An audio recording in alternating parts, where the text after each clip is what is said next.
ဆက်လုပ်ပြီးတော့သွားရဲလေးစားလေးသိတာမသိရှင် ဒါပေမဲ့ကျွန်တော်အိတ်ဘက်ပိုင်းကမှထူးတယ်လည်းမဟုတ်ဘူးမင်းများပြီးသွားတော့သိမှာပါ ကျမကလမ်းမလား မင်းတို့ရှေ့ဆက်သွားလို့မဖြစ်ဘူးနောက်ကျောင်းပြန်ခဲ့ ဒါ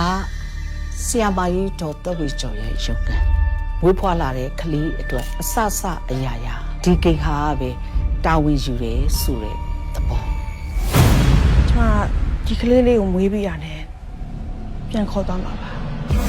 ကျမဒေါက်တာသက်ဝေကျော်ပါတွေ့ရတာဝမ်းသာပါတယ်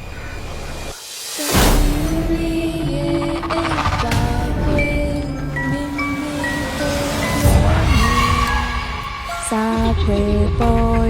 ရမကွယ်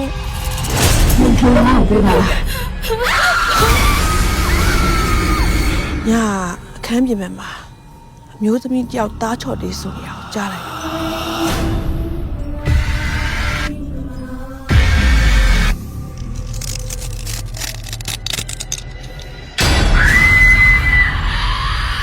ဒီမှာ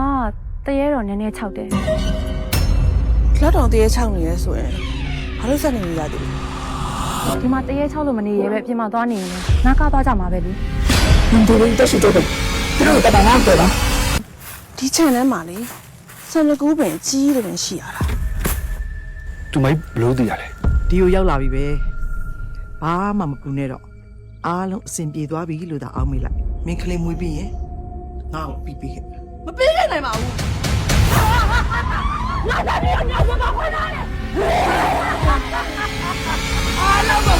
တူတူခေါ်သွားမယ်ဒီလိုအားလုံးဘယ်သူမှမလွတ်ရစေရဘူး